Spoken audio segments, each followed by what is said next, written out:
Hello, today is Friday. It is 4:26 p.m. at the close. Just want to keep clients aware of what's going on. A friendly reminder that this is for informational purposes only. This is not a sale or recommendation whatsoever. This is just keeping clients aware of the moves I made and how we did this week. So there's the disclaimer up front. I'm going to try to keep this very, very brief. Right now we're testing key levels up and down. It's driving everyone nuts. We personally had a good week. The market did not have a great week. So we traded well. It required about 7 trades this week. It's not easy to do that, but we trade in and out pretty quick and it worked out pretty well. So overall, the S&P 500, which is our benchmark, was down 1.2%. The NASDAQ was down 1.5%. The Dow Jones was down 0.76 and the Russell 2000 was down 0.29%. And as you can see, if I go to the day, a lot of this damage was basically done today. Okay. So I'm going to go over some key levels, but let me show you our performance first. As you can see, Monday was off, so nothing there. It was good. Truthfully, this is what I'm trying to always do, is reduce downside and push on upside. So on a day where the S&P 500 was down, we still lost money, but not quite as much.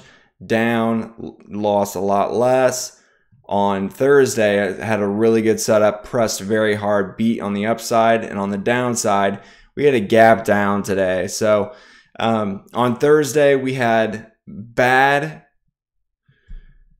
economic data and the market rallied.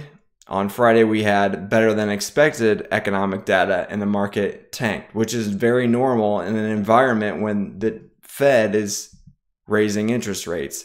The market wants to see actually worse than expected things, so the Fed might not taper fast. Personally, it's probably the right thing economically for them to really increase rates quickly because of inflation, but that doesn't mean it's going to be helpful for the market. Soon there will come a time when good news and bad news leads to good things. That was 2021, 2020. This is not that year yet, but some things that I'm seeing where we have to be objective. I got out completely as we passed 41.35 today. But I am seeing some things that are very interesting that could still keep us in an okay spot, meaning it could still rally here. Number one, the key level that I wanted it to hold today was 40.95. And you could see that level was important. That was the low of the day. So that's one positive. Another positive that's very interesting is the Eurozone. So like the DAX, which is Germany, was positive. The FTSE did not get killed. The Eurozone, Euro stocks, wasn't down that much. So it's a lot of drama in our indexes. I think you got to kind of take a grain of salt at this point. So if we lose 40.95, that will not lead to good things. So overall, the summary is this. We beat the market this week by about, what was it? Almost 3%, 2.99%. Collectively, we're beating the benchmark since September by 5.94%. Hasn't been perfect, but if we continue to beat, that's not a bad thing. Sure, I wish I were doing better, but right now it's just not easy. So this is what we want to see, up when the market goes down. That's very difficult to do. And so we continue to outperform, which is a good thing. The last 2 weeks have been good weeks for us. Let's get into the charts and we can go from there. Okay, so we'll try to make this as short as possible. So there's the performance. One more performance thing just to kind of show you when you see the sectors struggle like this. This is intraday. So the close, this is what the different sectors did today. When you have all with the exception of one sector do well, that's not a good sign. It's not a good time to push. Energy is really the only thing that's really consistently done well. And that's not an area that I want to be long term. Okay, just being honest with you. So it's very interesting. So we look at the week. You can see there are only 2 sectors that were positive for the week. So again, we're kind of in this range-bound area, and I can show that to you. I'm gonna turn on the clock to keep me honest with it. So 3 minutes, here we go. So again, as we spoke, I was wondering if this look here was going to be similar to this look here. Okay, this was in March, looks very similar. Still have a chance here. We are below the 5-day moving average, which is at 41.12, and we closed at 41.08. So we're not dying here, but we will need to push above 41.35. Once we lost that today, I was out, said this was my plan. We don't want to lose this. And the 40.95 to 41.10 is kind of the last chance for bulls. You really want to see them push here. So as I've been saying, this yellow area, you can see it's kind of a difficult back and forth range. If we can't get above there, it's going to be a struggle, and it's going to be up and down. I mean, yesterday was a fantastic day. Today was ugly. Gap down over 1% and really didn't come back much at all. So got to be real about that. The VIX is still pretty high. That's another interesting area, to be honest with you. You have to be non-biased there.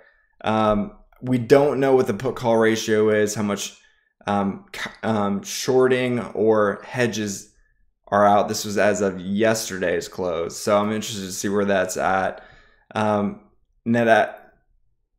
National Association of Active Investment Managers have currently 34% invested. That's as of Thursday.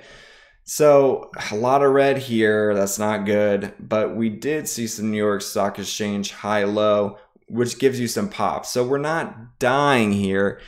It needs to really get above 41.35 pretty quick, I'm thinking, on Monday. So we are in cash, so we're fine. But I'll be honest in saying that we could really start to rally here.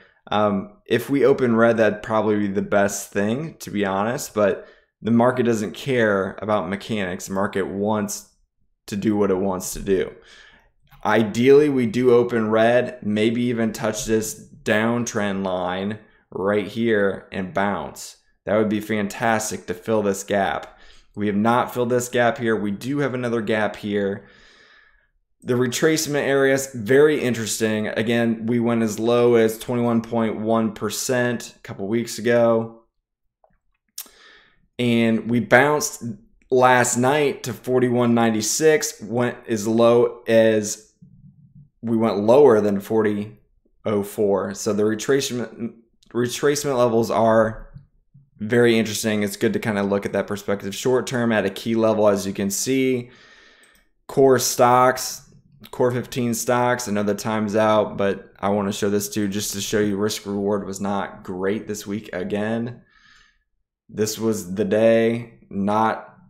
So again, the top 10 stocks in the S&P 500 make up about 25%. This is not what you want to see. That's in a day.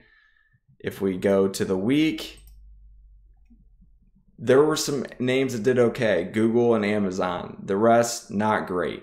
Okay. So the summary is this. As always, have an open mind, because 4100, 4095 could hold and we go. There are some interesting things with the Eurozone that makes me wonder if today was trying to get everyone out for a rally coming next week. I did not position that way because I did not think it was great risk reward, but I may have to press coming next week. So overall, it was a good week. We'll take it and remain optimistic. If we lose 40.95, it could truthfully be a really good short opportunity.